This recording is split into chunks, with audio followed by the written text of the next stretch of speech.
திரையரங்குகளில் விற்பனை செய்யும் தின்பண்டங்களின் விலையை அரசு குறைக்க வேண்டும் என்று அல்லது மக்கள் கொண்டுவரும் தின்பண்டங்களை உள்ளே எடுத்துச் செல்ல அனுமதி வழங்க வேண்டும் எனவும் நடிகர் கராத்தே ராஜன் கோரிக்கை விடுத்துள்ளார்.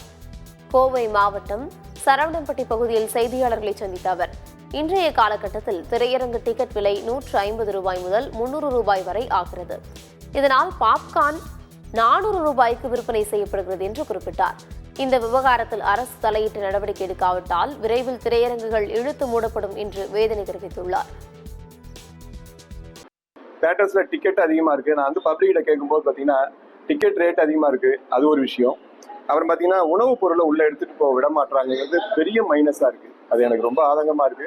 சம்பந்தப்பட்டவங்க அதை ஒரு மேல கொஞ்சம் கவனம் செலுத்தி நல்லபடியா பண்ணணும். உணவுப் பொருள் எடுத்துட்டு போகணும். அங்க விற்கிற பொருளா இருந்தாலும் பிரச்சனை இல்லை. உணவுப் பொருளை எடுத்துக்கிட்டே போக முடியும்னா தியேட்டர்ல இருந்து ஃபேமிலியா எப்படி வருவாங்கன்னு ஒரு விஷயம் இருக்கு. இந்த விஷயத்த மாத்தணும் அப்படிங்கிறது ஒண்ணு.